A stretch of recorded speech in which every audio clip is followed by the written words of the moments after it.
save it. It's gonna be like, hey, I sound like a top 40 radio announcer. Yeah, hey.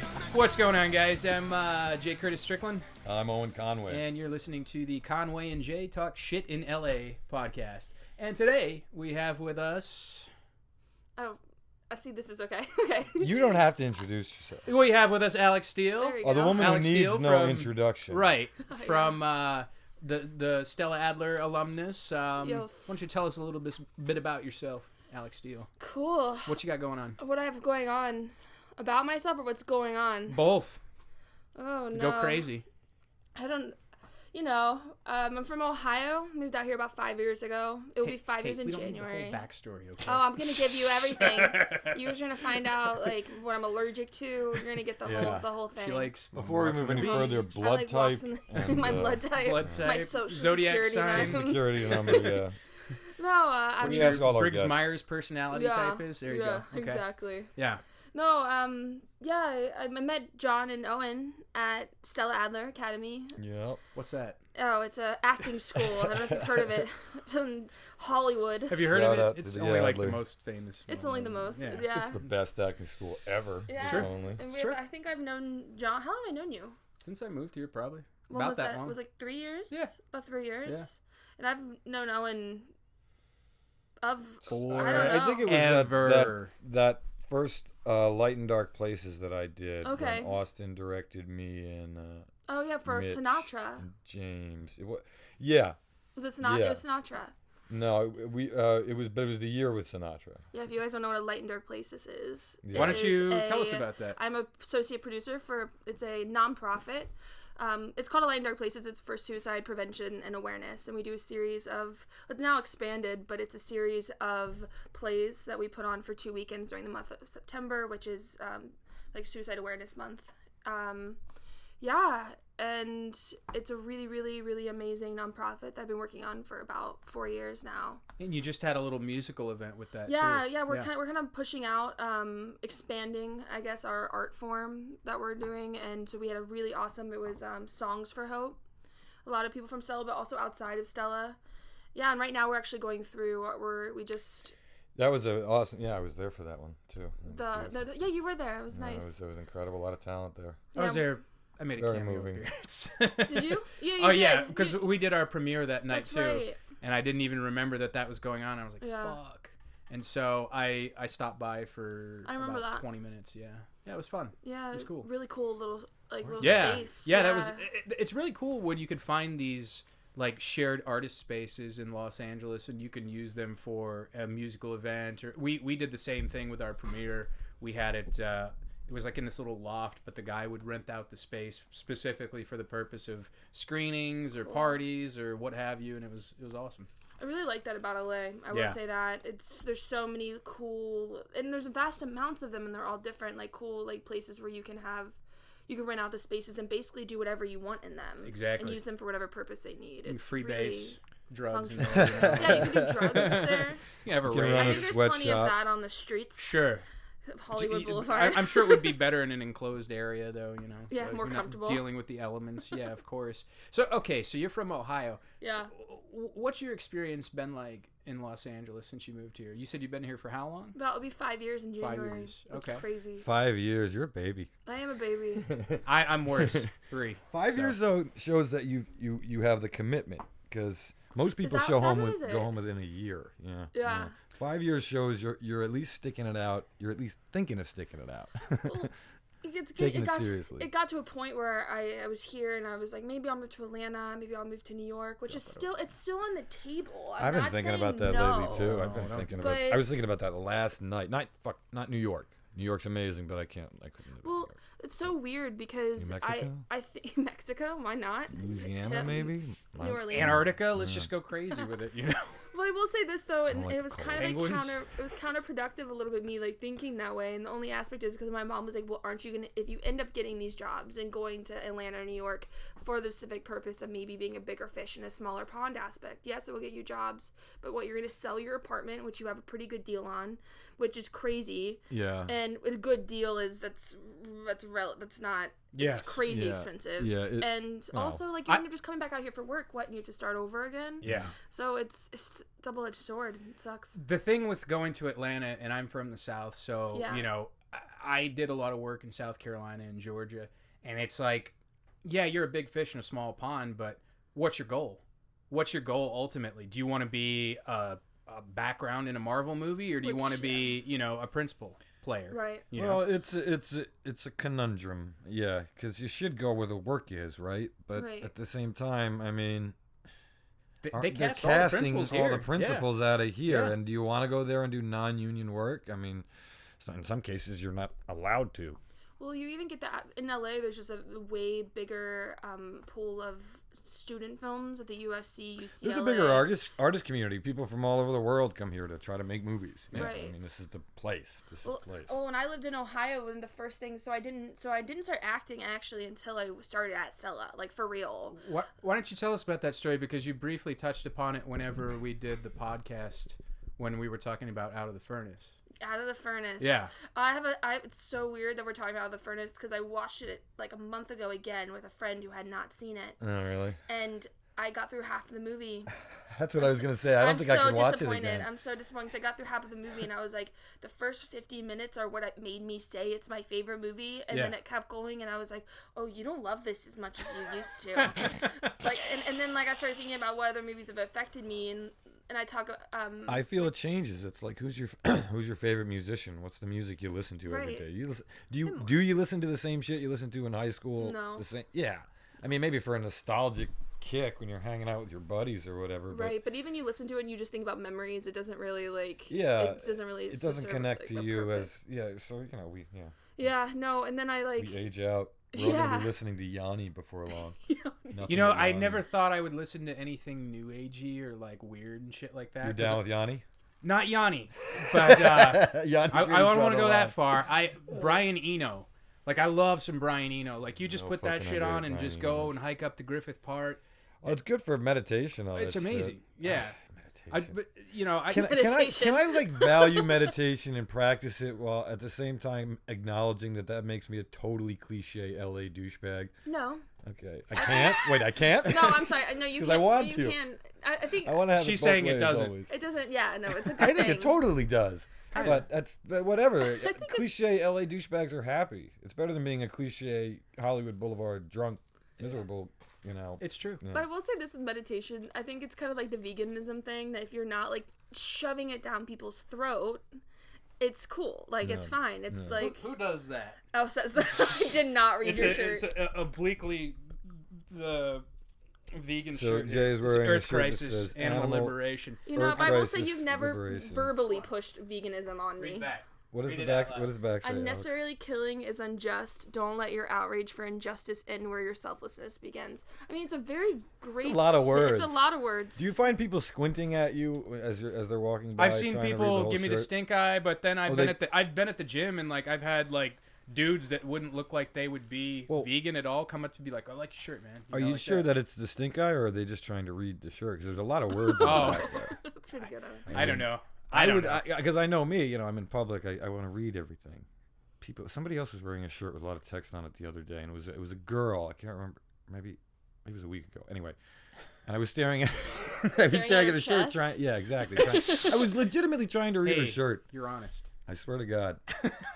I never get caught staring at boobs. I'm very subtle. I'm very sneaky. I'm pretty bad. I'm not. No, discreet at all. You got to master the art of the quick glance. Right.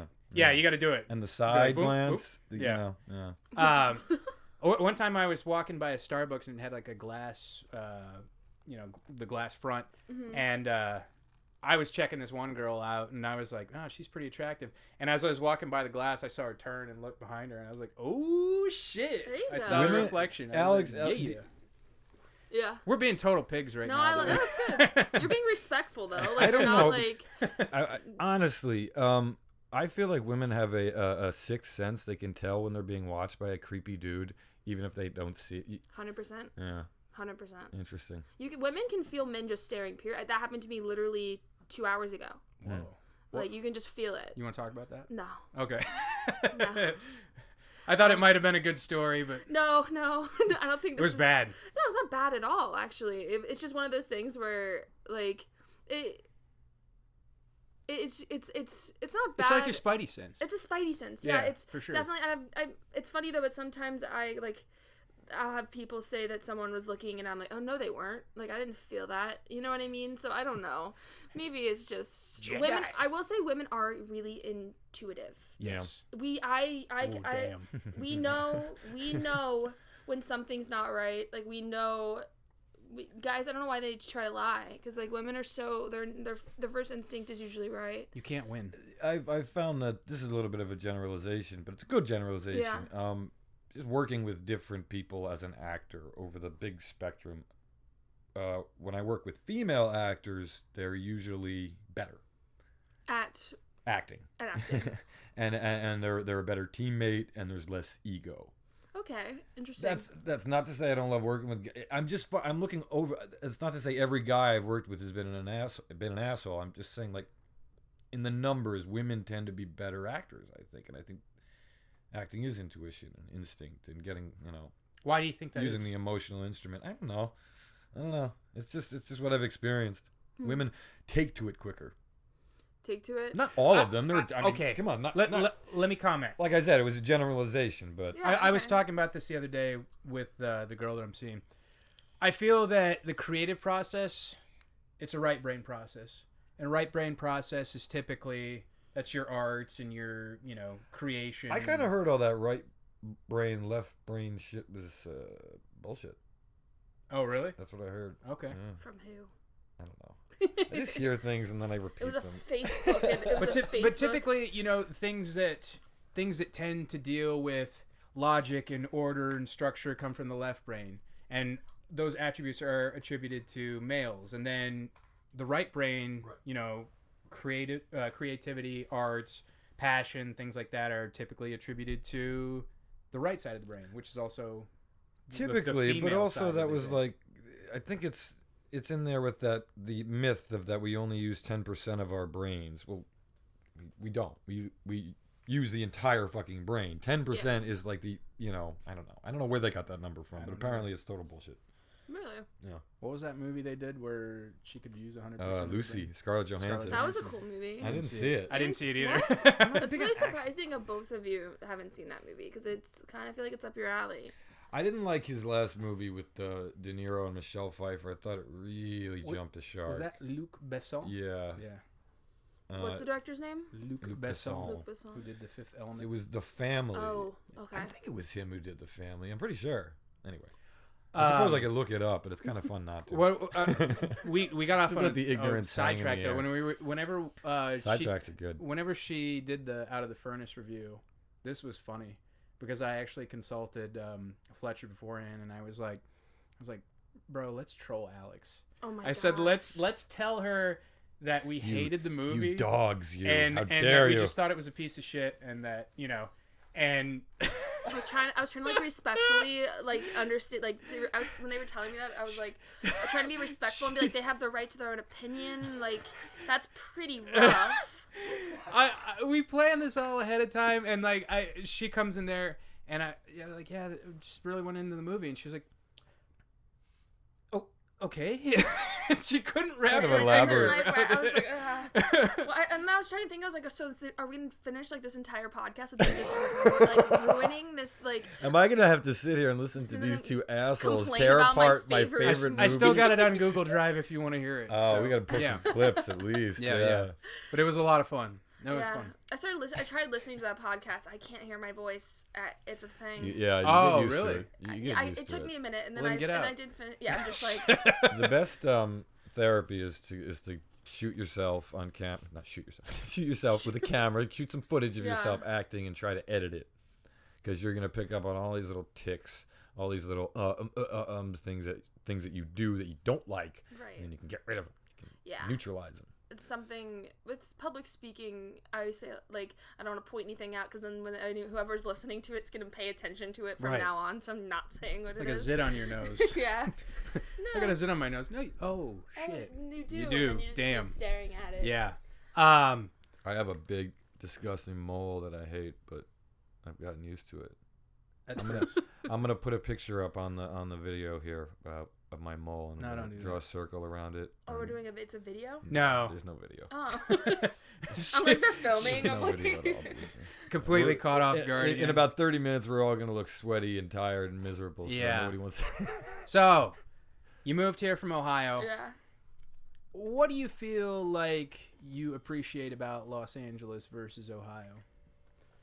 What do you like better about Los Angeles? What do you like better about Ohio? You know, there's like the obvious things, traffic and parking. You like, when I leave here, I'm going to have to, like, I'll leave 20 minutes earlier than I normally would just for parking's sake, like not even traffic. In Ohio, you can just go anywhere. Just go park. That's just general, like that's obvious. You know, Right. Midwestern cities are going to be less populated than Sure. Los Angeles.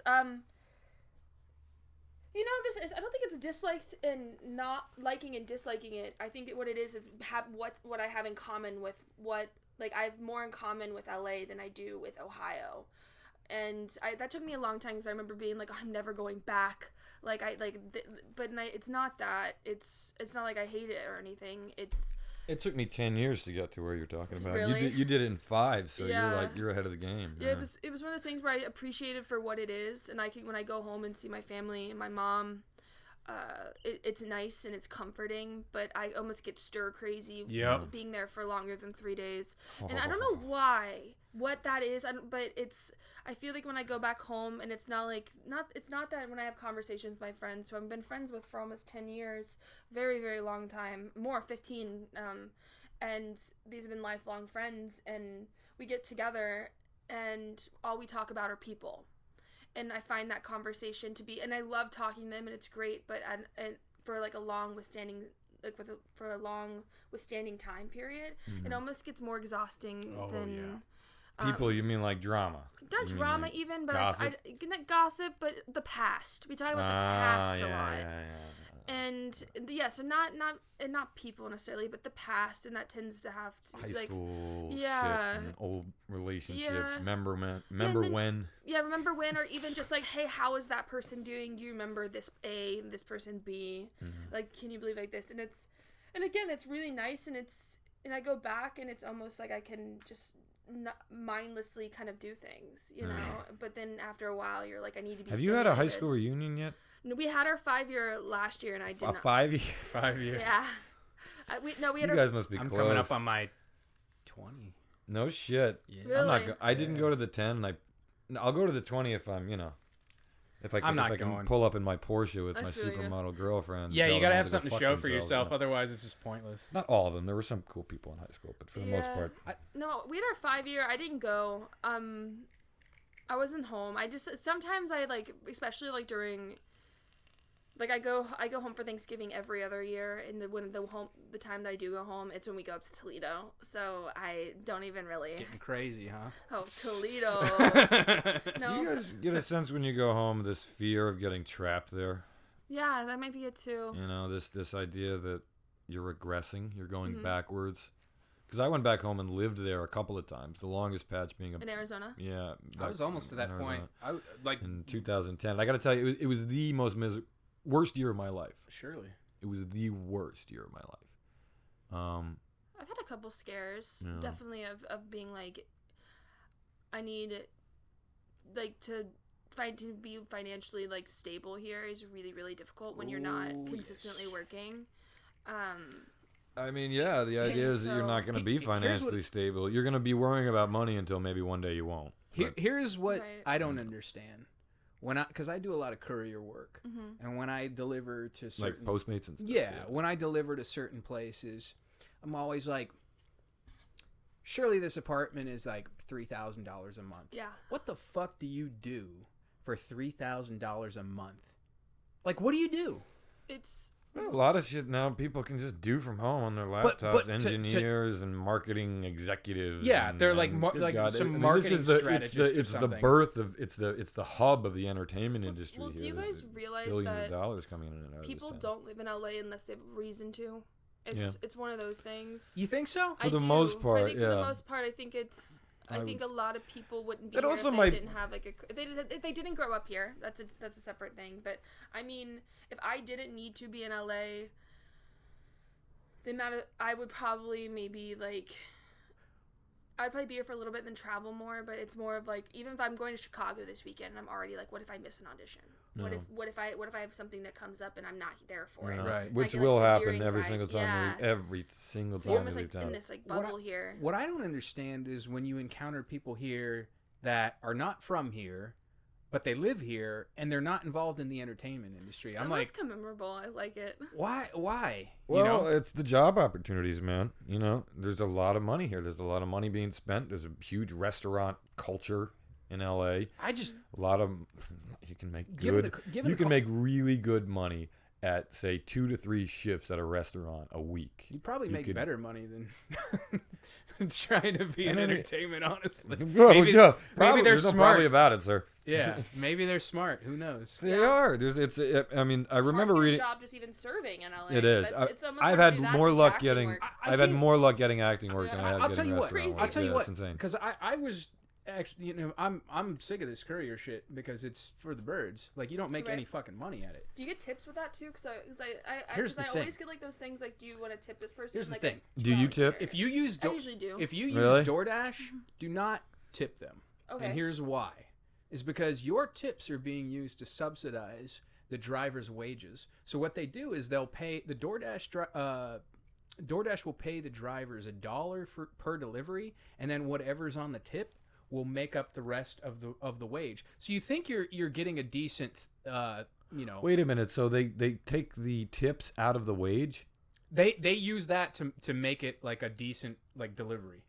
So let's say, for example, the minimum here is $5.50. The base delivery is $1. So then that means that You lost me. Wait, so, you're saying they're pocketing the driver's tips? exactly. Okay. Yes. All right. And so yeah, it's almost pointless. Which app is that? DoorDash? It's almost point. Once we put this out, Big DoorDash is going to come and Well, leave dead the funny- animals on our The doorsteps. funny thing and- is that yeah. the CEO was confronted about this, and he's like, "We've been doing this for 2 years. Like, fuck you." Just didn't even give a fuck. He was like, "Yeah, whatever." Fuck you, you're desperate, you'll do it. That's the problem, though. Is one of the best jobs to have as an actor or as an entertainer here is a gig job, one that you can just do at your leisure. Well, yeah, that's the idea. Is something you can pick up and put Right. down and not. But it's wholly exploitative, because the Postmates, they used to do a $4 base delivery. They don't do that anymore. Like it's It's very, gotten more competitive. You have Uber Eats now, DoorDash, Postmates, probably. right. You know, They're going to be hard pressed to be able to compete if they can't have drivers in their fleet. no. You know, that rhymed. Good. So You should be very proud of that. Ron. you know, I was trying. He planned it. But so I mean that's the biggest thing is like, you know, trying to just stay afloat and just you know it's so difficult. Do you, I mean, I'm sure you have other ways to supplement your acting career. Yeah, I do. You don't have to reveal. Yeah, there's way. It's nothing. It's just. We discussed a couple last week that. Oh yeah. Oh yeah. Before we get into that, let's get an update on Oh, your God. on the medical testing. They just love embarrassing me. What'd You do? brought it up. I did. I did, but I And became here's cannon the thing, fodder man. for. It's not cannon fodder. It really is epic. It shows dedication, and it's a snapshot of the type of life you have to live out here to hustle and get by. Life of and it's not quiet that desperation. What are we referring to? Okay, Exactly. so I have been supplementing my income by going to UCLA and doing medical tests there. Yeah, Cool. right. Shut the fuck up. I hope you choke on that pot smoke, bitch. It's not pot. It's What- vape. Anyway, even better. He just said, "I hope you choke on that pot smoke." I just I hope rhymed I it choke, again. but- I'm on the ball today. We should Fucking just be put the a fucking beat 11th on, member dude. of Wu-Tang. Let me just Shit. put a beat on, and you'll just do the rest of the Join Capadonna, old dirty bastard. Well, no, he's dead. No, but so they had you peeing in this jug, right? Yeah. So, well, But- he just gave the climax. Of the I'm story. sorry. I've been doing medical testing, and one of the tests that I've had to do is I have to fast for 12 hours. And then they go and they take my blood. And then they gave me pomegranate juice. They gave me sugar water. And today they gave me water. I finished. Today was my last day. And then... That's your cleanse? It's not a cleanse. It's. I guess they're trying to test to see how much these substances affect your blood sugar or something. And then you have to pee in a jug. And okay. So they're testing the pee. So they test the piss. The and I was doing this last week, and I was just sitting at the Starbucks, and I was like looking around. It actually gets better today. I was just looking around, and I was like, nobody's gonna see me, and like I'm just in there, and I was like, okay, I take my jug, open it up, I drop trowel. You in the Starbucks? Not in the Starbucks. That's where they go. That's how you said it. In my car, at the Starbucks parking lot. Oh, okay. I guess I should have been a little more specific with that. No. I was like, why are you so calm about this? I would have put me in a straitjacket at that point. Yeah, the story ends with Jay getting arrested for public indecency. When was it? Having to register as a sex offender. Yeah, I'm going to start a GoFundMe for my legal defense fund. That's where this story goes. Right. No. I was sitting in my car, and I just started pissing into this jug, and then all of a sudden this girl was like, with her cell phone, just had her cell phone up on me, and I was like, what the fuck? And so I think I became somebody's Insta story or Snapchat story or something. Whoa. And I was like, damn it. Yeah. And so I was like, Jesus. Now today... I'm sorry, I got to interrupt real quick. I literally just coughed up a piece of my lung. Oh. Don't smoke, kids. Yeah, don't smoke, guys. Oh, my God. Jesus Christ. It's not a piece of my lung, but it was just disgusting what I just coughed up. One time my dad, back when he used to smoke cigarettes, he got in an argument with my sister, and he was yelling at her, and he was so angry at my sister, he fucking hawked up a loogie on her, and it was like a black loogie, and they just stopped fucking arguing, and they just started laughing. And then my dad's like, I need to quit. So yeah. Hey, wait a minute. So it diffused the argument. Right. And it also Keep smoking, kids. Keep smoking, kids. That's what his face just looked like on the second. It's good for your family health. Redirected his life and it's good for domestic serenity. Way. Yeah. And so today I was leaving the testing, and it was at I stopped at Veggie Grill, and I got something to eat, and I had paid parking on the side at one of the meters, and it was like in the busiest street in UCLA. So I'm sitting there in my car, and I really had to piss, and I'm like, shit, I should have just went in the Veggie Grill. Yeah. That always happens. You think maybe? Salad, no, I was just sitting there, and then people just kept walking by, and and I'm like, fuck, I gotta go. So I just took my hoodie, and I just fucking draped it over myself. See, that's the trick. I was gonna get to you. So lucky that you That's can very pee true. Wherever you want. Yeah. For real. Yeah. It's very freeing. It's a lot of maintenance to be a woman. You can't be as scruffy as dudes. We can kind of just like roll with it. Yeah. I've also realized that men always look more attractive. Like they can just grow a beard, and it's like a new day. Yeah. Some guys, some guys have trouble with the beard, and they wind up looking like, they look like a poodle that got thrown into a blender. You know what I mean? With the patchiness and the patchy of the face. Yeah, it could be rough. That's no good. Yeah.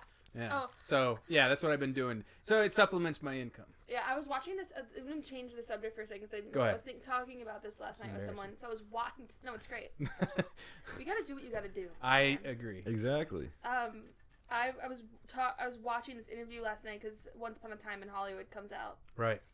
Friday, and I was watching this interview with Quentin, and I like to name celebrities by their first name. It always makes people feel weird, but it just is easier. That's an LA thing that Leo. it took me a while. Leo to and Brad and Margot. I still don't do it. I do it because I'm so contrarian. I do the last name now. Do you? Yeah, just pure last name. Yeah. Pitt and DiCaprio. Yeah. Those guys. Yeah, and I was just watching this interview, and I see again.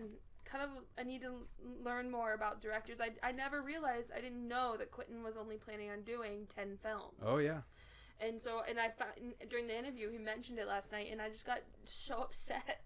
I genuinely got, upset. And I was thinking about how lucky we are to have him as, a director. And that we're alive, during this time period where he's filming. And I remember, and I was talking to my friend Andrew last night about this, that how fortunate and how monumental it is that I don't know if you guys were down on Hollywood Boulevard during the time that they were filming those scenes. Yeah, and a little bit. Yeah, it was incredible. We were there. They were creating this Quentin Tarantino's world, you know. Yeah, I remember walking by the theater where they had the Franco Zeffirelli Romeo and Juliet poster up, and it was spooky. It was like walking on a time warp. It was the Vista Theater, maybe? I don't know. Oh, wow. Yeah. Okay. And it's just so crazy to think about that we were there watching this happen, and they talk a lot about how LA is almost like a core character in this film. Yeah. This entire, and that we were a part of it. Yeah. And to be able to, it's just really, I've never experienced something like that. If you watch films now, you can almost see LA as being a character. Like, have you seen Under the Silver Lake? No, with Andrew Garfield. Yeah. Garfield. No, I haven't. Exactly. It's on. See, now you're catching on. It's on my list though of movies I really need fantastic. to watch. Okay. Cool. It's one of the best movies. Excuse me. Nice. What a gentleman. Hey, gotta get it out. Chivalry is not dead. It is not dead. I said excuse me. It's one of the best films I've seen in years.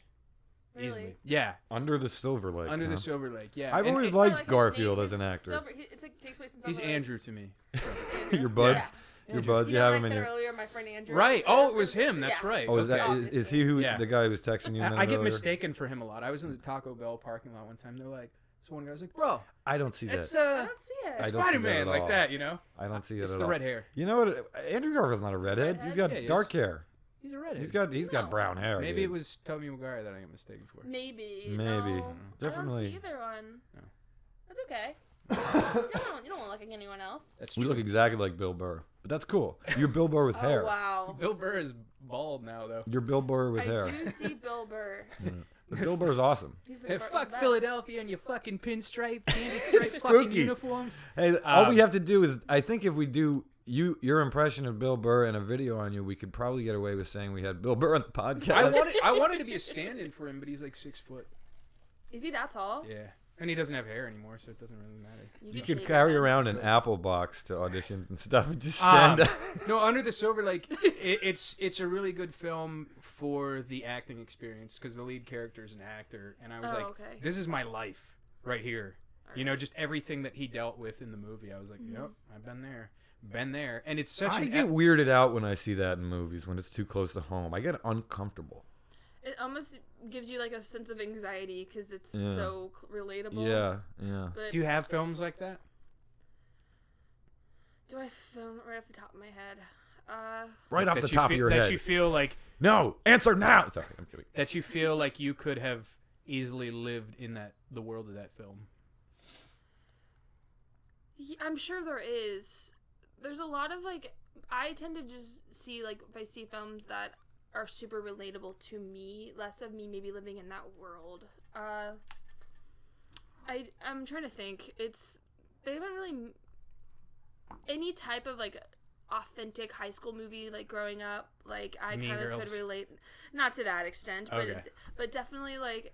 I related to Mean Girls. Did you? Oh yeah. Were they mean to you? They were mean to me. I was a Lindsay Lohan, definitely. Yeah.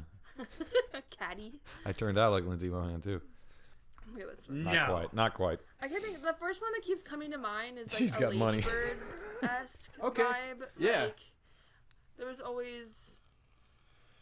That's just one of my favorite movies, though. Too, I think she was just always the rebel and the contrarian. You know. My apologies. Mr. Professional over here, belching and phone going off. I know. Lady Bird. Yeah, Lady Bird. But also, like, right now I'm watching this movie, this show. Schmovie.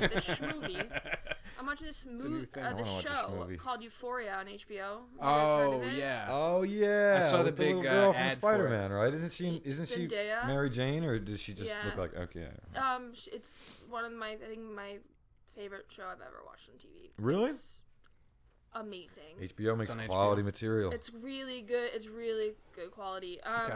They make quality material. Great acting, great everything. What's it about?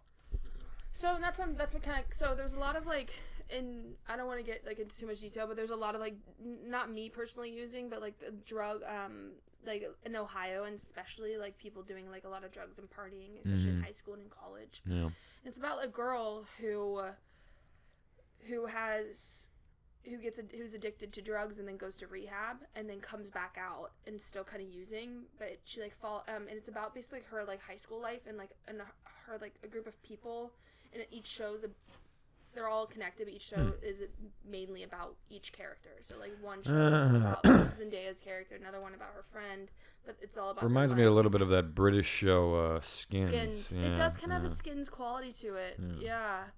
Well, just your description anyway. Yeah, I know, and you'd have to again watch it, but it's so beautifully directed, and cinematography is stunning, and great writing. They make amazing stuff, HBO. They really don't give a fuck. They're just like, now we're gonna do. They've always kind of do this Nicole Kidman, Meryl Streep, Reese Witherspoon thing. Go fuck yourself. Big Little Lies. I hear it's amazing. I haven't seen the second season. I don't have the attention span for TV shows anymore. I don't either. I really, you know, I after Game of Thrones took a lot out of me.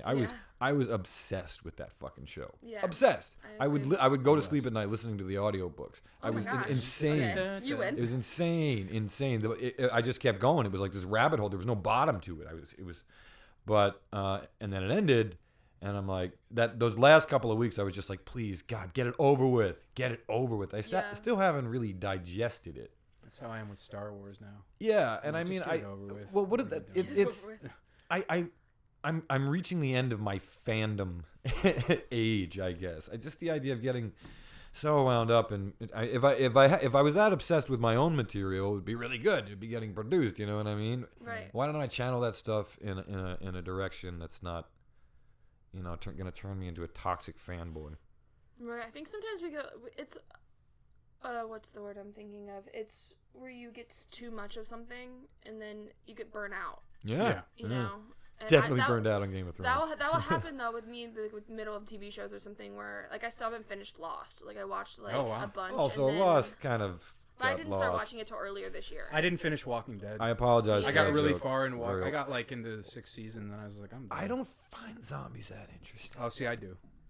I think that anytime they do a zombie story, the zombies are just the atmosphere. It's not about zombies. No. I know. Yeah. My point is, I don't find it. I don't know. Oh man, I love It's been done to death. All the Romero zombie movies. I love. That's what I mean. I mean, I think it's been done, and it's been kind of. I think you could do it, and I think you can do it. I think Walking Dead did it really effectively for the first few seasons, and I heard the later seasons are even pretty good too. But as soon as they killed Glenn. No spoilers. I don't care. I think you can spoil. You can spoil away. I already knew it. You could cut that, I guess. No, it's fine. If you haven't seen the show, no, but too bad. What's the guy's name? Who's like the Stephen villain? Young. Oh, Negan or whatever. Yeah. Oh, Jeffrey Dean Morgan. He's so awesome. He was a really great villain, and I got really into that. But then as soon as the middle of that season, I wasn't really. Yeah.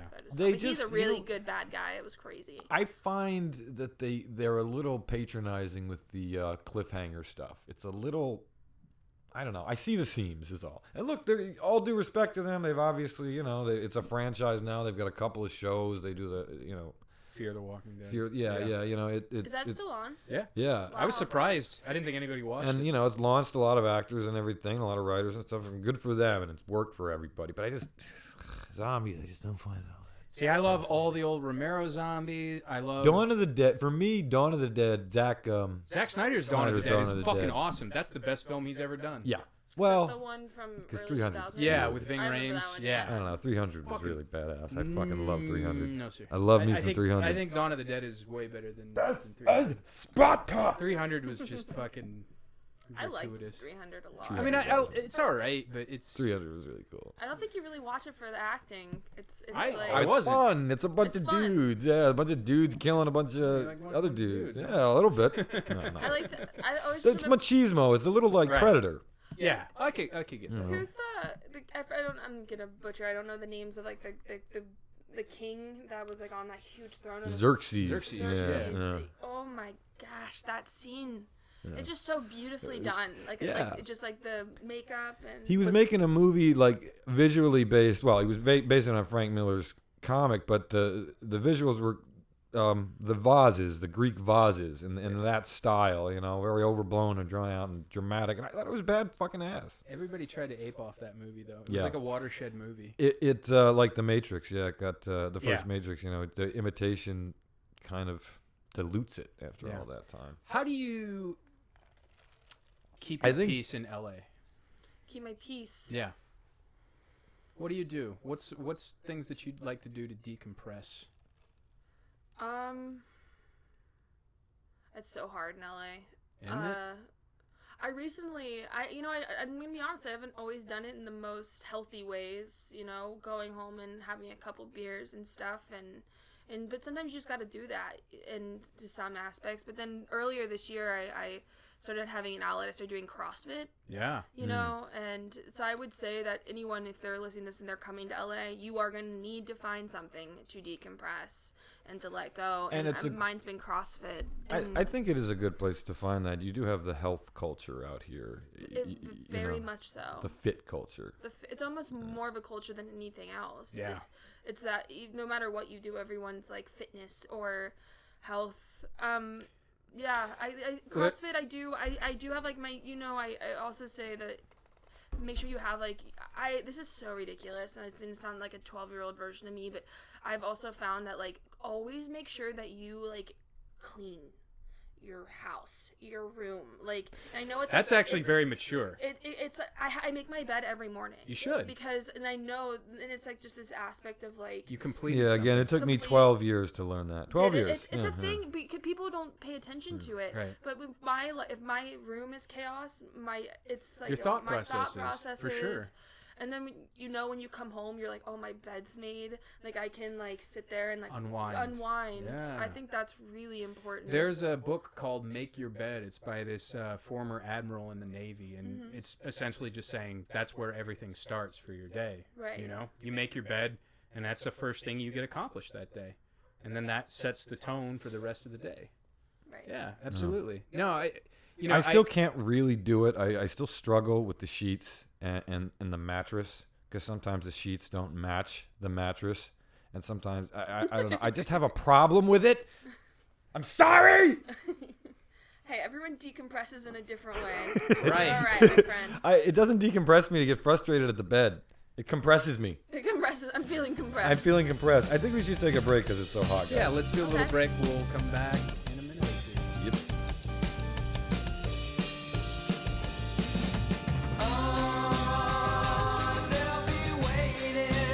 Day, turn the air conditioner on. Spoiler alert, everyone. I hope it ruins this podcast.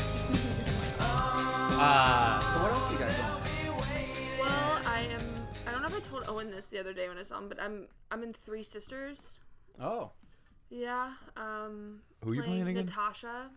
Which one is Natasha? Natasha's the one that basically ruins the Three Sisters' lives. She's technically like the villain. And she marries their brother and just basically kicks all of the sisters out of the house throughout the years. Tim McNeil's directing? Yeah. He likes that play. He loves Chekhov. Yeah. Chekhov man. I read Three Sisters in his class. I don't really remember it, but it was an involved Chekhov, kind of like Shakespeare, I feel, is hard to read, but when you see it, you're like, oh. It makes sense. Yeah, sure. It's a lot of weird names, and they all call each other 3 or 4 different names, and it can be a real pain in the ass, but once you get into it, you'd be like, oh, well, this is a guy whose wife's cheating on him. How useful is it to know? Because I had a friend one time that made a statement saying that, I don't think you really need to know much about Shakespeare or Chekhov because in Hollywood, it doesn't even matter. What do you guys think? Well, what do you want to do? I mean, that's a good question. Yeah, I mean, if you want to be a douchey Hollywood actor, good luck with that because there's 100 million of them right behind you who are just as good as you, and you know what? You're going to age out of that. If you want to act, if you want to do it for the process, yeah, you should study the greats. Or don't do whatever the fuck you want. I mean, just don't speak as an authority. How important is craft in 2019? Okay, look, Robert Pattinson. I was reading about The Lighthouse last night. I'm really kind of getting fascinated by this movie. Because, I don't know what you guys are. It's Willem Dafoe and Robert Pattinson. It's directed by the director of The Witch. I haven't seen any of these. Yeah. I haven't seen any of these movies where Robert Pattinson has supposedly turned in really awesome performances, but I keep hearing about them. And there's What's a guy. the one that he just did? Bad Boy, Good Boy, Time. Gold, Good Time. Yeah. I don't know what it is. Andrew keeps telling me that's a great movie. It's Yeah, Andrew. And great. I might even go home and watch it tonight just because I. But But there's a guy who could have rested on the laurels of being, a teen heartthrob. a teen heartthrob vampire and just sat there and collected a check and done crap. I guarantee he studied Shakespeare and Chekhov and all that shit. You know, it's what do you want? You know, these are. Is he a Rada guy? No, I don't think so. But there is also just the aspect of if you want to get into this business and be making money acting, I doubt that my first thing that I work on will be something Chekhovian, you know. Look at Johnny Depp, man. I think it's going to be something where it's something that I can do. That's close to me, because that's what they don't with film. They don't, well, at least with commercials and stuff, like at first, if you're not a huge name, like they want you to show up and do it. Like there's not a whole lot of prep. Generally, it's a business. It's a whole machine that's running, and it's important to maintain the magic though, and maintain the craft, because if you don't, you're gonna fall into the background with everybody else. Mm-hmm. It's finding a balance between the craft and being truthful and making the character unique and and exciting, and hitting the technical marks. If you can do both, you're what I would call, say, from an independent producer's point of view, you're a solid, hireable keeper of an actor. Right. If you can deliver the performance and you can deliver the technical chops, because the technical chops are considerable, and it's something that I think a lot of acting education, at least that I've experienced, neglects the idea of learning to hit your marks and learning to pick up on your mark right away and not fuck it up and take up time, and learn just the process of how most movies or TV work. If the director has to take time out from the shoot, put everything on pause to tell you how to do your job, you suck. You're fucking shit up. Right. Your job is to deliver the character that you were cast for, and your only questions should be, how's my eye line? Is this mark? Where's my mark? Yeah. You know what I'm saying? This idea that the director is your sort of guide holding your hand and babying you through a performance is total bullshit in my experience. And that's why they liked Michael Caine so much, because Michael Caine was so adept at just going in there and delivering the goods and doing it in less than 6 takes every fucking time. And he communicates that stuff so succinctly. Like like if you're on camera, don't shift from eye to eye when you're looking somebody in the eye, because it makes your eye line look weird and they'll cut away from you. If you look in the eye that's furthest away from the camera and you give the whole performance to that fucking eye, you're nice, you're solid. And then when you see in the edit, when you go back and you edit your own stuff, I mean, you really see it's 99.9 eyes. Mm-hmm. Yeah. Eyes. It's all about where you look, how you look, when you look. Yep. Rant over. No, that's good. I think people listening would probably need to know that. Yeah. Especially if that's, But I'm also secretly really competitive, and I don't want people to know that. I want them all to suck. So I'll get all the parts. No, I looked up Pattinson, and I guess he started out as a model. I couldn't figure out where he had his training, but he does have a strong theatrical. Well, he's got a coach and shit. You know what I mean? I don't know what his his history was. He probably went somewhere. Repute. It's yeah. And this industry is so difficult and so complex, but also so straightforward at the same time, and it could be really it could be really difficult to understand what you need to do. It's so difficult to navigate. It's one of these things because you know what you need to do, but there's 4 different steps that you need to take before that. But the only way for you to get to point B is by having someone it's this crazy. It's a crazy industry.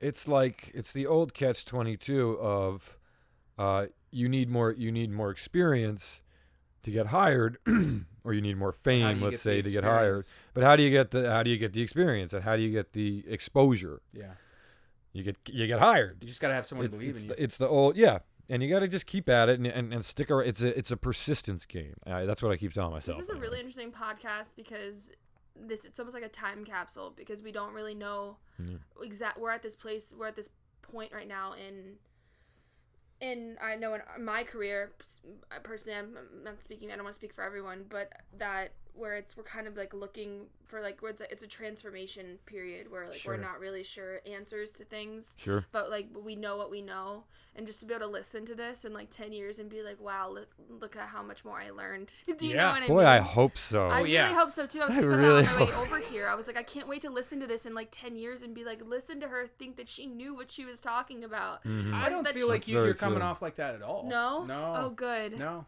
Good, because I try to be confident that, because that's the only way you can keep going in this industry specifically, and then also is to have insecurity is not appealing. There's a difference between confidence and then just brash, just overconfidence. Right. It's media. It's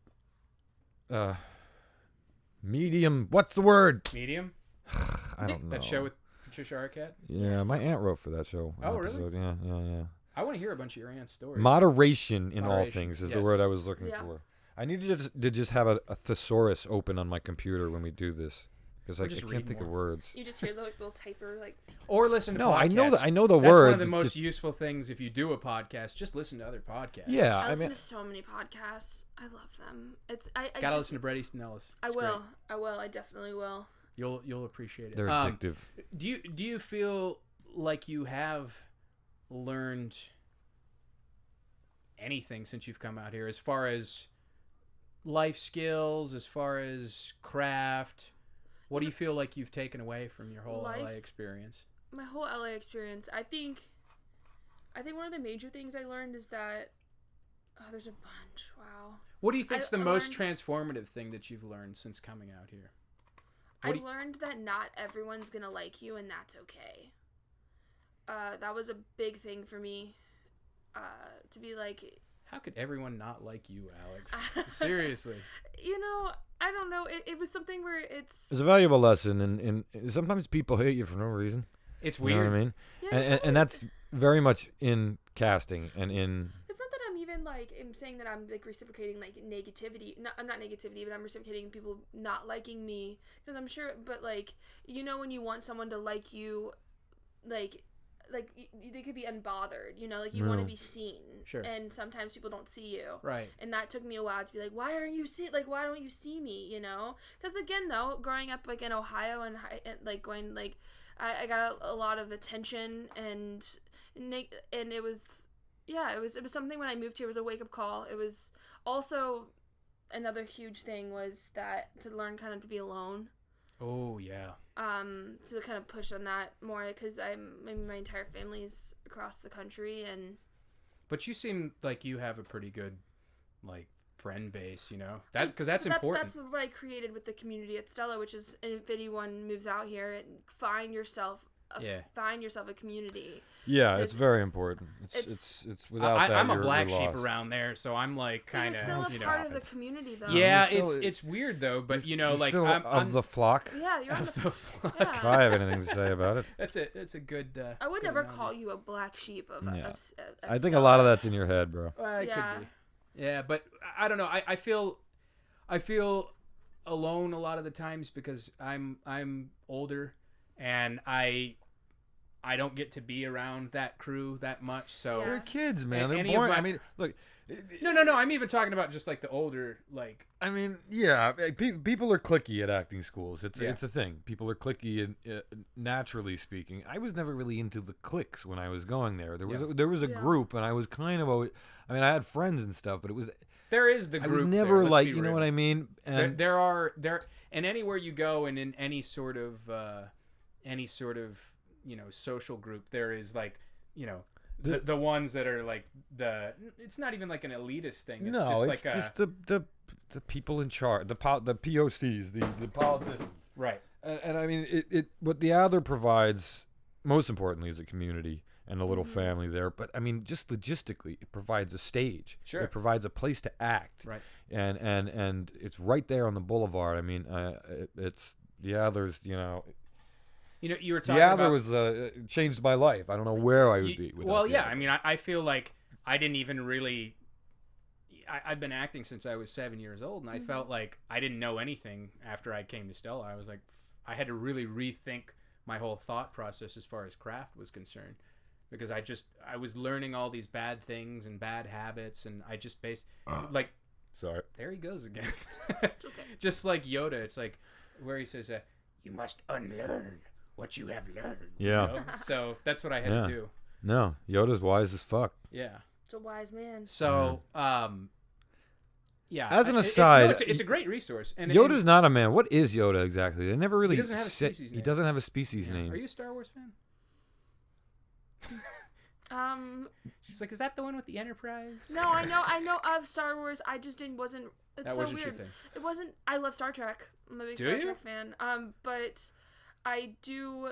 But with Star Wars though, my mom they never showed me the movies growing up. And so my brothers grew up with them because my mom realized like how important they were, and she was like, "Oh, I haven't seen those in a while." So my two little brothers, who are 10 and 12 years younger than me, they like kind of grew up with them, and so. It must seem weird if it wasn't part of the formative years. It might just seem like.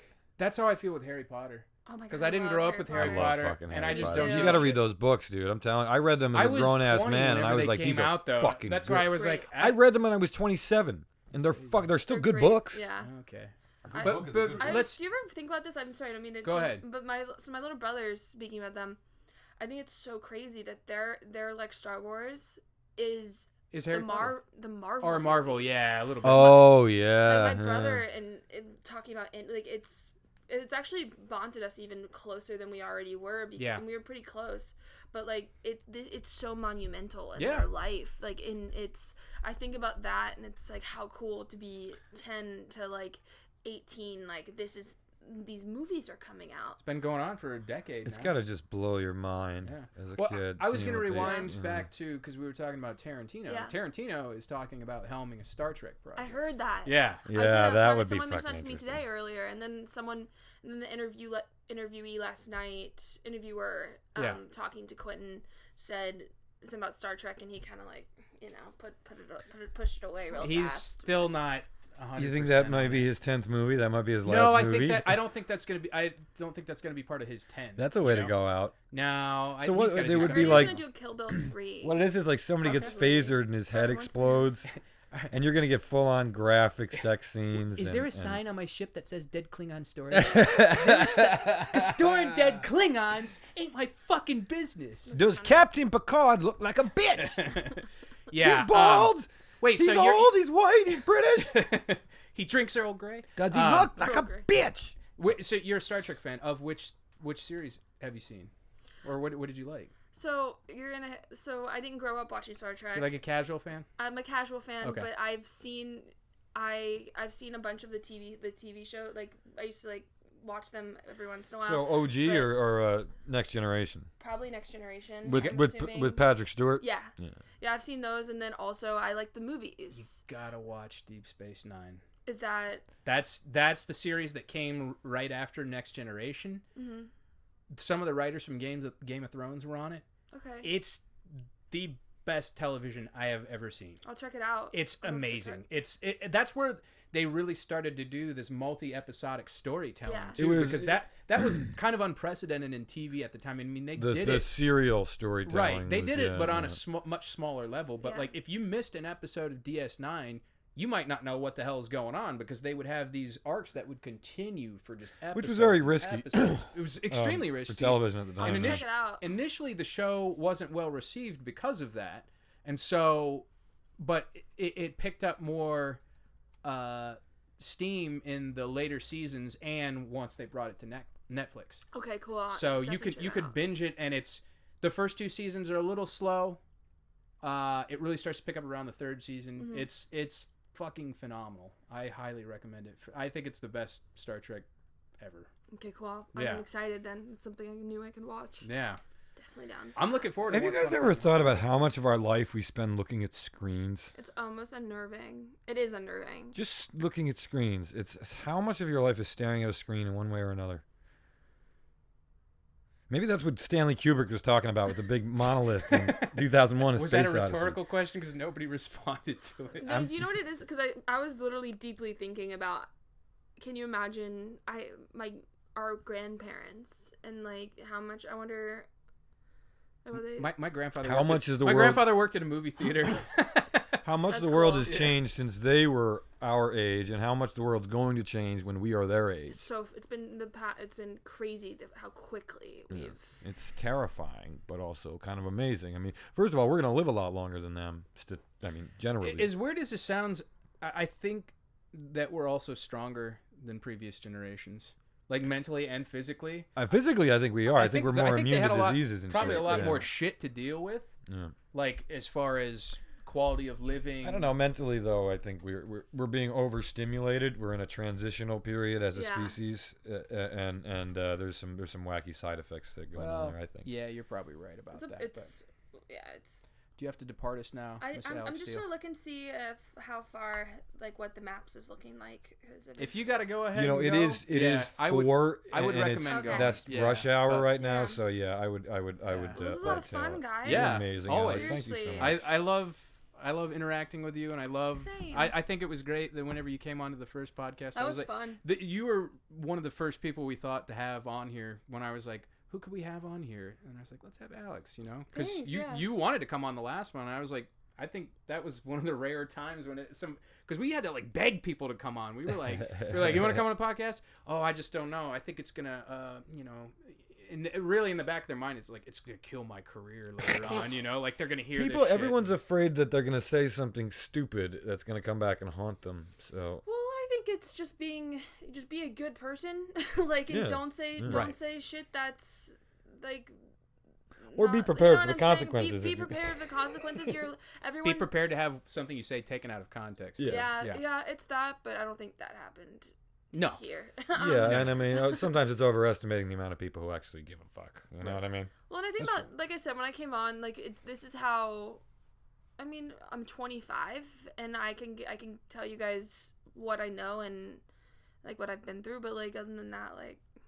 I'm just here for a good time. So. You've been awesome, Alex. Thank you very, very much so for. I'm here Thanks, for a good guys. time hanging too. on. We should bring I Alex love good back. times. I would Yes. love to come back. Yeah, Yes, let me come know. back. We're gonna try to do like more than one guest too. So maybe Someday. Mr. Garrett can When I join get us. these- I would.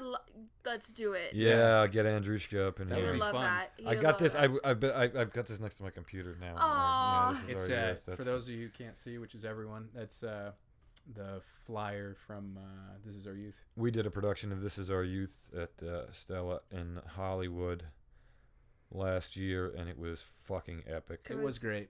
It's I a was great the play. assistant director. It was a great time. Remember when we did that play? There It we was go. so Speaking awesome. of remember when. All Yeah. right, well, Alex, thank you so much. Thanks, guys. We love you. All right. I love you guys Come too. back. I will. Be safe. We're gonna keep rolling. Let's take a little break.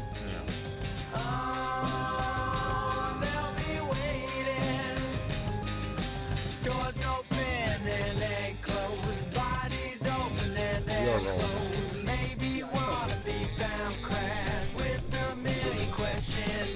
Yeah, so everybody, that was Alex Steele. Alex Steele. Beautiful soul. We love her. Yeah. She's that woman. She's a great individual. That sounded like a Donald Trumpism right She's there. a great She's individual. a great individual. She's very, very powerful Very- and strong. No, we love her. She's fantastic. Alex Steele. Alex Steele. She is. Sounds like a James Bond villain. She is a James Bond villain, but she's a successful James Bond villain. If Yeah, Alex was for the sure. Bond villain, Bond would die in the first act. Probably. Yeah, she'd just straight up shoot him. She'd cut a bitch. But Love that would girl. Bond die though? Because Bond's gonna just die anyway. This whole franchise, right? I'm just kidding. I mean, is it any? I mean, is it any more dead than it's ever been? It's always kind of been a There subgenre seemed to movie. be a rebirth of Bond whenever Daniel Craig stepped into the role. Because let's be real, like those last few Pierce Brosnan movies were shit. They were pretty weak. And I'm They not were a pretty Bond. weak. I'm not a Bond guy whatsoever. But Which I is too was bad like, because this is GoldenEye is bad. still a fucking dope movie. GoldenEye is great. I think GoldenEye is probably my favorite James Bond movie, easily. Yeah, I'll Easily. say that too. I'll Yeah. say that too. I never really got into him. I always thought he was kind of a dickhead.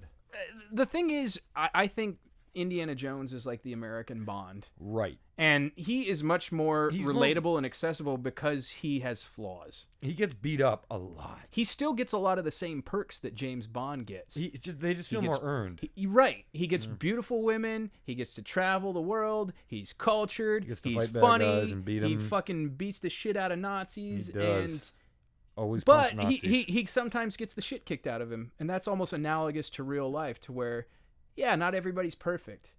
That's why he's such a great hero. Yeah. Right. Yeah. And I guess that's why people kind of appreciated the Daniel Craig James Bond, in that he wasn't so sure of himself. He was a little more flawed. Right. Yeah, a little more flawed. Which is, to me, much more interesting, and that gives the character and the story a lot. I thought that movie was way too long, the first one. It was really cool when it was talking on. about Casino Royale? Casino Royale. Yeah. It was really cool, and I liked his... The acting was great. Ava Green, anything with Ava Green is watchable. But, I don't think she's the best Bond girl. Best Bond girl. All my friends were fawning over her, Who and I would was be like, the best Bond girl? Famke Janssen. Famke. Though she's not even... she's a Bond She's villain. a Bond girl, but she's Goddamn, oh, man. yeah, she was Back hot. to Goldeneye again. Yeah. She killed dudes with her legs, right? Yeah. She would I was into it. crush them to death with I her was like, thighs. I was like, that'd be a way to go, man. That's how I want to go. I should look Famke up. Obituary: crushed by Russian thighs. We should call up Famke's agent, see if she'll come in and kill us with her thighs. What's she doing lately? I haven't seen her. She's saw on her in TV. a doc. She's on a TV show, I think. Which one? Maybe Amazon, as an Amazon show or some kind of cop show, I think. I saw her on an AMC science fiction series. Or no. It was the AMC comic book series that was curated by Robert Kirkman, and she was doing commentary on that. It was really good. All those series are on Shudder, by the way. They do. Is Shudder any good? I keep getting ads for it. It's $5 a month, man. Even if you watch one movie on there, it's totally worth it. I guess. I mean, I know it logistically makes sense, but then you're in a commitment. I'm always commitment phobic in general, but commitment phobic particularly with. But it's $5, $5, man. Like I said, I've never been a big streaming service dude. Now I have 3 of them. I got Criterion, I got Shudder, and I got Starz, because Starz has Miami Vice. And like Shudder, I just got as a trial thing because back when we were doing the film podcast, we were doing a horror month, and so I was like, well, let me get this and just try it out. And I liked it so much that I kept it, because they've got your highbrow horror, they've got like The Shining, they've got like Texas Chainsaw Massacre, Sure. they've got all the good shit, Yeah. and then they've got like your B horror and like Which there's definitely a place for it. Definitely a place for it. I'll go back and forth, man. I'll watch some fucking hoity-toity shit, and then I'll watch like fucking Sleepaway Camp or some stupid shit like that. Hideaway Camp 3. Jack's I love Revenge. Reanimator. It is a B movie. Famke is on that How to Get Away with Murder. Oh, Yeah. I don't know that show. Yeah. Well, it's Viola Davis, I think, was the leader. Maybe they killed her off. Oh, no, she's still on the cover. Oh. And then she just did a movie with Morgan Freeman and Travolta. So she's doing all right. Okay. Yeah. It's weird though, because sometimes you don't. I guess it's probably because I'm disconnected, but like you don't hear about actors and actresses, and then you go look at their IMDb page. Like, speaking of B movie like actresses, I looked at Linnea Quigley's IMDb to see it. She was in Return of the Living Dead. Since you don't like zombie movies, you might not know. I didn't know those. I love those movies. Okay. Those are fucking She great was in a movies. lot of like campy. Like, Who was she in Return of the Living Dead? Was she the naked punk rock girl in chick. the Yeah, second yeah, yeah. cemetery? I knew it. Yeah, but like she, The only person to get fame by that movie at all. she was in a bunch of like Skinamax movies, and she I wasn't. loved those Return to the Living Dead movies. We used to watch those as kids. You had to hide them from mom and dad because of the boobies and the blood. Yeah, But they were fucking great. And the they're zombie hilarious thing movies. about them is the second one is basically the first one again. And there's a moment where it's a very, ahead of its time meta moment where one of the characters looks at the other, is like, I feel like I've been here before. You, me, them. It's all been happening before. I mean, it was kind of poking fun at itself. It was and totally. it even references Night of the Living Dead in there, which Yeah. John Russo had a hand in. I can't remember if he wrote it. I think he co-wrote it. Yeah, with George Romero, and then they split and they did their own thing. And then Romero did Dawn of the Dead and Day of the Dead, and then John Russo did Return of the Living Dead. Right. So he obviously took the more comedic. I really love the comedic horror. I think it's an underappreciated genre. That's why I like Reanimator, and that's why I like Evil Dead. Even though the first Evil Dead was not trying to be comedic, The first it Evil just Dead was. is batshit. It's amazing. That movie is fucking nuts, It's amazing. man. It's really it's like that's a movie to like eat some mushrooms and watch if you want to have a bad time. Sure. You want to really have a bad time. You're gonna have a bad time. Put that one on. No, I did blast. back when I wasn't straight edge. crazy I did shrooms and I watched Donnie Darko, and that movie was not fun to watch. Creeps. Yeah. I can't imagine watching like a Jodorowsky movie on shrooms. Who's or something. Jodorowsky? Holy Mountain, El Topo, Sana Sangre. Yeah, it's for the fucking high art nerds like me. The fucking Yeah. We'll watch. I miss all that. I really do. I'm very unplugged from culture. I you know. I only read like. I mean, I grew up with all the fucking tentpole movies and shit, but then, like I was saying earlier, you know, my parents would turn me on to like obscure movies. Like my dad was like, "Watch this movie, Electric Glide in Blue with Robert Blake," or like Bullet with Steve McQueen, and you know, just weird shit. So you had a good education in film. Yeah, I did my too. dad showed me Bad Lieutenant when I was a kid. Oh wow, yeah. Bad Lieutenant. That is not a children's movie. That's Harvey Keitel, right? And he's the bad cop, and he does all kinds of horrible shit. Yes. And then Werner Herzog did, I would dare say it's kind of like a soft reboot with Nicolas Cage, and it's actually not bad. Really? Bad Lieutenant, Port of Call, New Orleans. Oh, yeah. You know, I think I heard about that one. It's okay. I kind of didn't want to give it the time of day because that was kind of when Nick Cage was at his most Nick Cagey, you know? When he was doing like Con Air and Wicker Man. I watched some clips from the Wicker Man the other day. I mean, it really is amazing. I mean, there's a lot of money there. There's a cool story. There's great actors. How does it all add up to that? I mean, I haven't seen the remake. I just watched the original the other day. Where does it go wrong? I mean, maybe it is a silly idea in essence. I think it's cool. I like the old the weird twist. But somehow it just doesn't land. And it's not that Nick Cage, especially, it's not that the actors aren't trying. Right. You know, it's just in the service of what? Molly Parker, you have Lily Sobieski, Ellen Burstyn. You know what I mean? These really great, solid actors, and it just goes ka-thunk, ka-thunk, ka-thunk. Which is weird because Neil LaBute wrote and directed it. Really? And I like Neil LaBute. I love The Shape of Things. It's one of my favorite plays. But he's an interesting writer, but I don't know if like a horror is. I mean, I don't know. Look, all due respect, it's easy to sit here and talk about it. I don't know the logistics of it. And every movie at some stage somebody loved it. Somebody who worked on that movie cared about it and said this is a good movie and it's going to be every movie. I don't care how big of a piece of shit it is. Somebody believed in it. It was somebody's baby. Somebody believed in it at a certain point, and that kind of respect is important to remember. Well, see, I watched the original Wicker Man the other day because I saw Midsummer and everybody was comparing it to the Wicker Man, and so I said, I'm going to go back and watch The Wicker Man. And I was a little underwhelmed by it. I was like, really? Some things don't age well, man. Yeah, not at all. You just gotta try to look at it in the historical context. I think the lead actor that played the sergeant in it was fucking awesome. He was phenomenal. And Christopher Lee, for what little screen time he had, he was good, you know? Yeah. But it was just supremely unsatisfying. It underdelivered for me. It's a weird story, isn't it? So he goes to this like colony, and they're all pagan. They have ancient pagan beliefs, and they trick him into being their sacrifice. Yes. And they burn him in the Wicker Man. Right. Yeah. But is that the movie where Cage had the bees on his head too? I think the bees, yeah. Ah, the bees! Which is not a component of the original. I was waiting for it, but they're stinging my face. I love Nicolas Cage. Have you seen Mandy?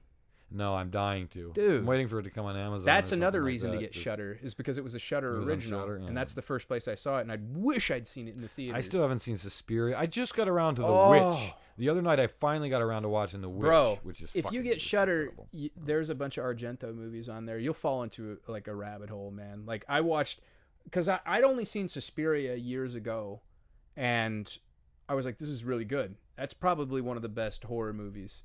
And then I went and I got to watch all of Argento's other movies, and I was kind of on like a binge where I just watched all of his films, and they're just fucking phenomenal. I found this interesting. Horror is, it's kind of the last real place to get experimental and still have an audience. Sure. With film, and it's a place where you can get weird and you can take risks and you can do and you can still sell it. It's still a little fringy too. Yeah.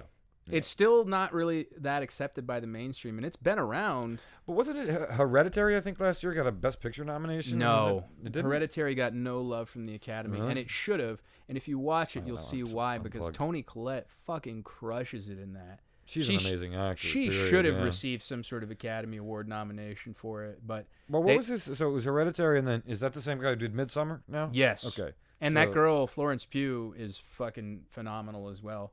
The guy just knows how to direct his actors. And I walked out of that movie supremely unsettled and disturbed. And I saw Gaspar Noé's Climax too. Same feeling. I was just like, fucking A. Like, I feel uneasy. But I want to feel that from a movie, you know? I was just going to ask that. I mean, it's why do we want to feel that from movies? Because it's better than real life, I suppose. That's the shit that sticks with me. It really is. And whether I like a movie or not, certain going over the line does stick with me. Part of it for me is I get reminded that I have lines, that I have there are certain ethics, I guess. Yeah. That I have, and I can still be. I'm not so jaded and desensitized. Right.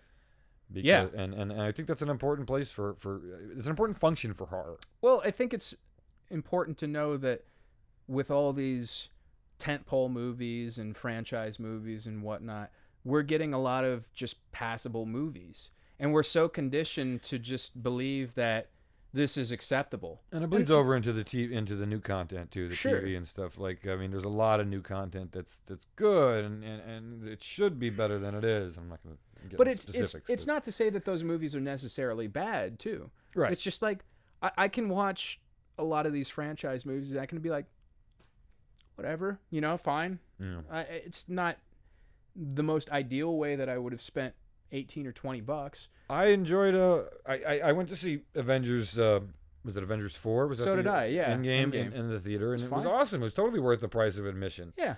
I think I saw it in 3D. I saw it in 3D. Yeah. I was going to go see it at the El Capitan, but I was barred from entry because apparently Disney does not allow you to have weapons on your persons. So many questions. So I know. Here we go with another story. You what kind of weapon did you have? It was a knife. What kind of knife? It was a like a little butterfly knife, it was just like an American pocket knife. So it was almost like a hunting switchblade. knife. Okay. Yeah. So it's something you buy like the Army surplus store over the counter. Well, I mean, I live in Hollywood, man. So and I worked at a bar, and I would leave at 3 or 4 in the morning sometimes. So when I'm walking home, I'm like, I don't want to get fucked with. I did get fucked with one time, and I wasn't even remotely near any of that. I was just taking a picture of it was Judy Garland. It was a mural of Judy Garland, and somebody came up, tried to fucking come up behind me and shit, and I was like, nope, like that. And I remember you telling me about that. I think you went out on Instagram with that right afterwards. Yeah, it's a jungle out there, Hollywood particularly. I mean, aside from the crime, which is there, it's the crazy homeless people. I don't even think this dude was homeless. I think he just thought he could get away with it. You know? Yeah. He didn't think I saw him, and I caught him in my peripheral, and I saw him go behind the trash can. I was like, this motherfucker's going to come up and fucking jump me. Yeah. I've gotten that feeling many times. That. Many times. And I was like, nope, like that, and I just walked away. And my feeling is if there's other people around, you're probably safe. Right. So I stick to the main boulevard, and I Uber home. No more it was crazy. It was just completely random. I saw this mural and I was like, "Oh, that'd make for a really cool fucking picture." And so I just pulled my car over and I stopped. And look, it's expensive and difficult enough to live in this city. We shouldn't have to fucking fear for our lives on Hollywood Boulevard. It's such a disgrace. When is the city really gonna come in and clean it the fuck up? Like Giuliani, I know he's an asshole, but he cleaned up Times Square. Times Square used to be riddled with crack, and jack off movie theaters. That's the problem. Because it's a double-edged sword in that, you get rid of all this, tacky souvenir stores and abandoned buildings and whatnot, and I think that would probably hike the price of real estate around there. And then, it's already so expensive. That's the thing. I mean, they're not paying.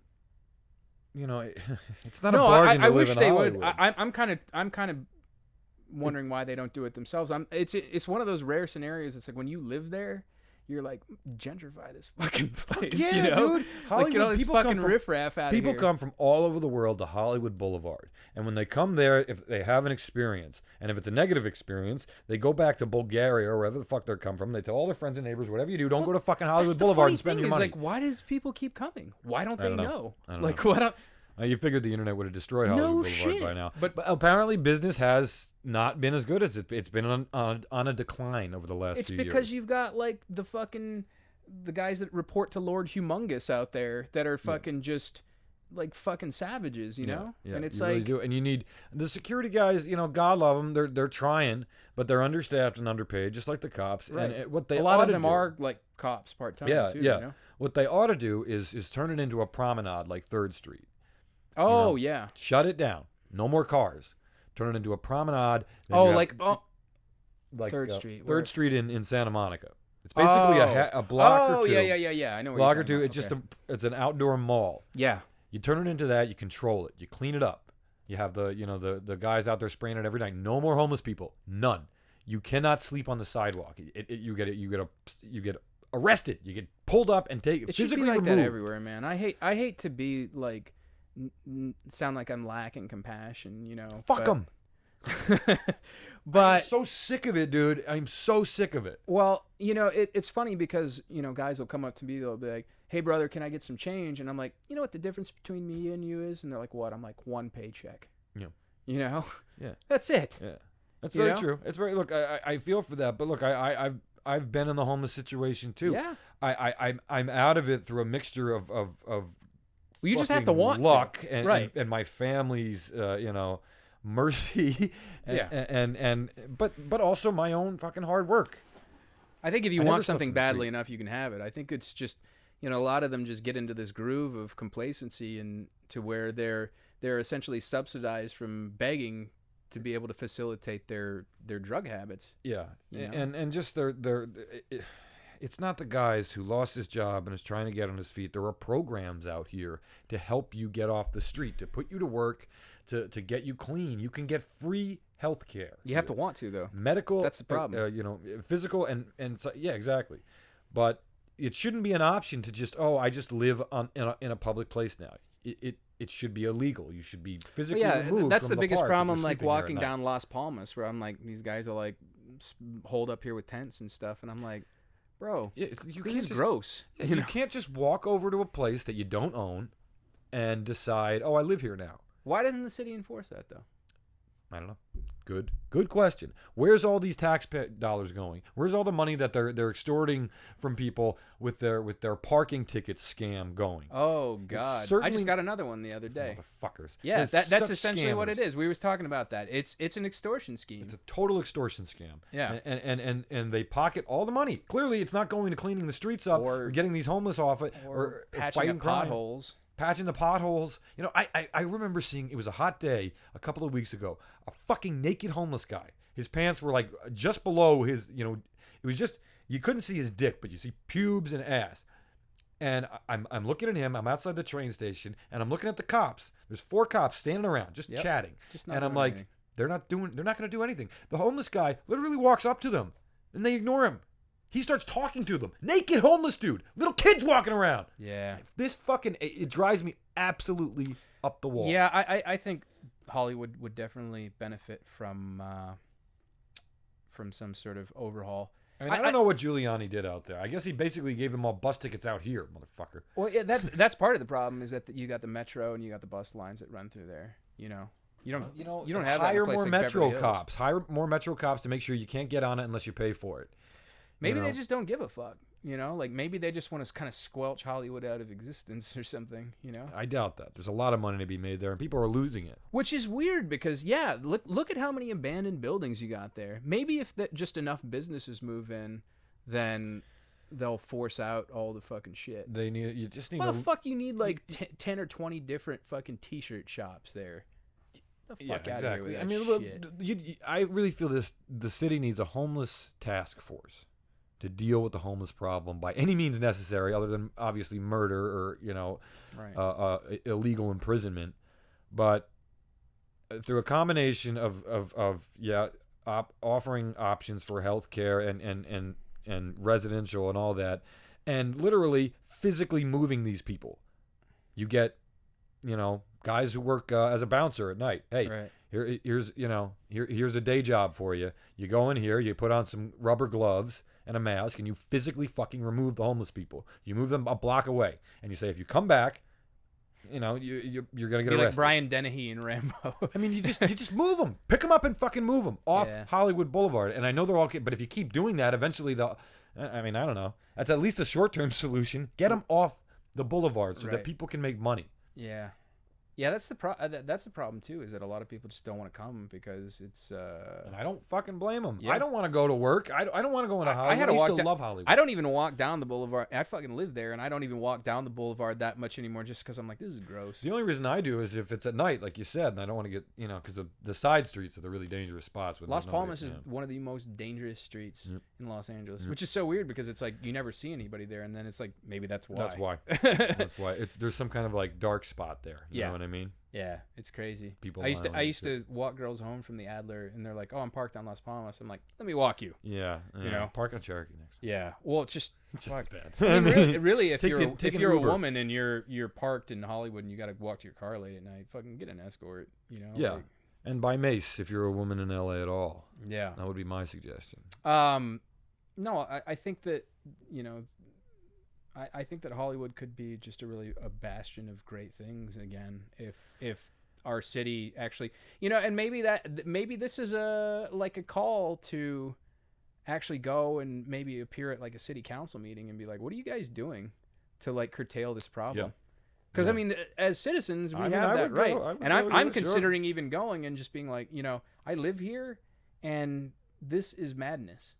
This is madness. How unchecked you guys have left this, and what you can't say that there's not money that's coming in. Yeah. Because there is. It's clearly and so it's clearly in your not being spent in the right It's places. clearly in your interest to stop misappropriating all these extortion funds that you get from giving just normal Joes like me parking tickets. Yeah. You give me a parking ticket and then you let this fucking homeless guy just fucking skate? Exactly. I'm clearly trying to, and when I tell you I'm doing like courier work, I'm doing DoorDash, at least I'm making some sort of contribution. I'm giving that You're business working. right. I'm giving that business business from, going and intercepting their orders, and then I'm providing a service by bringing it to people within the city. Totally And what this respectable, honorable motherfucker job. that's like naked, that's just sitting here and just pissing or doing whatever. Yeah. Nothing. Yeah, nothing. Why am I being punished? I saw a homeless guy close fist punch a 21-year-old girl, maybe 100 pounds, in the face. Punched this girl. Now, it was a long story. He was obviously the type of homeless guy you cross the street to avoid, and she was drunk, and she was, like, getting in Probably his face. antagonizing She him was more. antagonizing him. So, Still. but nevertheless, when the cops came, the girl was so drunk she didn't even realize the homeless guy punched her. She thought it was somebody else. God. But when the cops came, since the girl didn't press charges because she was too drunk to realize, they patched up the homeless guy and fucking let him go. Of course. They just sent him out in the streets to punch somebody else. I want to know what their motives are for this. There's got to be something that's underneath it. I think they're underpaid and understaffed. I think that's probably what it That's is. such a bullshit excuse, though. It is, but I mean, I don't know what else could there be unless they're literally trying to destroy the city from I within. think that's what's going on, man. I mean, what? Look at Detroit, man. They are clearly trying to destroy that city. They've been trying to destroy it for fucking years. Who I mean, all the, benefits from destroying a city where people live and work and produce and Detroit. to me, if you're one of these like tech startup companies, that would seem like the perfect opportunity. Hey, there's no industry anymore. General Electric's not here anymore. Ford's not here anymore. Let's go in and fucking take. This is gonna sound terrible, but like take over and just like let's give people jobs. yeah. Like, Yeah, well, that's how the free market. you could do it for low cost too. Think about how cheap real estate would be there. Yeah, It'd be really. I can smart. only imagine if You just got to live in Michigan then. Well, that's the problem. I can only imagine though if I can't offense. imagine the real estate on. I know it's pretty expensive, but like imagine if it was like a Larchmont or like you said, like Third on in Santa Monica. Yeah. It would be exponentially higher. So it's probably at a good It point would, right but now. I mean, look, it's expensive enough to where people should not have to worry about being mugged or being attacked or piss and shit and people. homeless guys lay there and jack off on the boulevard. Yeah. You know, I've never personally seen that, but I certainly have heard the stories. I fucking prevented a fucking assault one time on a woman at like 3 in the fucking morning because I was leaving my job and these guys had a fucking phone cord like wrapped around this girl's neck. What? Yeah. Jesus and I fucking ran Christ. up and I was like, what the fuck? Like that, you know? And then they got scared and fucking ran away. And she was like, these guys were trying to fucking choke me and fucking, you know. And I was like, stay right here. I'm calling the police. You called the cops? Yeah, what did they do? And I waited. They came and it took them forever, but like I waited with her until they showed up. And Wow. But nobody should have to do that, you know? You know what happened? It's fucking horse shit. Here's the thing about the cops. I was walking on Sunset Boulevard and I saw this old lady, drunk or pilled up or whatever, fell, broke her arm, busted it up bad, blood. Yeah. I call 911, and they put me on hold. Mm-hmm. They don't pick up the phone and say 911. This is what's your emergency. I get a recording. Please hold for a 911 operator. The LAP. I'm like, I could be getting murdered. Yeah. I could be watching somebody else get murdered. Right. And I mean, are you really telling me we don't have the technology, we don't have the money to create enough fucking phone operators for 911? Are you seriously telling me you're handing that off to a robot? We know they do because they extort it from our fucking parking tickets. I mean, so hire real people to be able to facilitate that need. After that, I see there's an ambulance parked at the nearby Jack in the Box. So I go in there, I find the paramedics, and I say, there's an old lady lying out there with a broken arm. You know what they tell me? We're on break. I said, no, you're not. I said, I don't give a fuck if you're on break. Oh, so I'm supposed to treat her? Yeah. They said, call 911. I said, I did. They put me on fucking hold. They finally relented and went outside, and I just took off. I'm like, it was, but that's, so, yeah, sleep well, crazy. Everybody. Yeah, that's wild, man. Yeah. Just you're on your own. The complacency. I busted my ass on a skateboard on Hollywood Boulevard one time. Nobody stopped. Nope. Nobody cares. Nobody's like, what? It's a jungle. Yeah. But it doesn't have to be that way, you know? Look, there's a lot of good people here, and I love this town. I'll probably never live anywhere else permanently. Just like Richard Gere in Officer and a Gentleman, I've got no place else to go. I got no place else to go. Yeah. But, you know, back to what Alex was talking about, going back home. I don't remember if we talked about this, but, you know, I visited some of my friends, and it was literally like I could have left at any point and returned, and it would have felt like I never left. Like they hang in suspended animation until you get back. Yeah. Like, oh, hey, what's up, man? Same shit. Doing the same shit since we've been in high school. I'm like, I don't want to live like that. No, man. I mean, the key is some kind of motion forward always. Some kind of motion forward. I mean, that's been my thing. Yeah. What is it? Bruce Lee says, always make a little bit of progress towards your goal. Just a little bit every day. Every day. Just do one thing that's going to help further what you're passionate about, your career, your financial situation, your health, whatever. Being more cultured, you know, like fucking watch a movie that you would never ordinarily watch. Or right. Watch a movie with no one you've ever heard of in it. Read a book. Yeah, something, you know. Oh. Just something to be able to refine your character. And slowly advance towards what it is that you desire. You could listen to a podcast. You could listen to a podcast. Listen to a podcast. Yeah. Well, I think we should call it for the day. That's a good way to send us off. I think that's a good way to send us off. We got a Instagram at Conway and J LA podcast, not ampersand. Not ampersand. I just like saying ampersand. It's actually ampersand. Ampersand. Yeah. Who's the dumb fuck here? My parents are both English majors. Oh, wow. Yeah, my mom's has a doctorate in it, and I don't know what ampersand. Ampersand? It's the at sign. No, it's not the at sign. It's not the at sign. It's the N. I know. Yeah. I know. Well, I fucked it up last week. I'm saying. So it's at Conway and the word and at Conway and JLA podcast on Instagram. And then we're going to have a Stitcher and all that. We'll keep you posted. We will. In the meantime, if you live in LA, go to the city council and tell them they need to take a big pressure washer. Just for the whole city. like a Maynard fucking, Keenan. We just need a big pressured wash. They just flush it all. They the need crap away. they need to get like Not all of it. like big C-130s with like huge pressure washers and just roll down the boulevard. Yeah. Just pressure wash the homeless people away, please. Yeah, that'd be great. All right, guys, love you. Bye. Bye.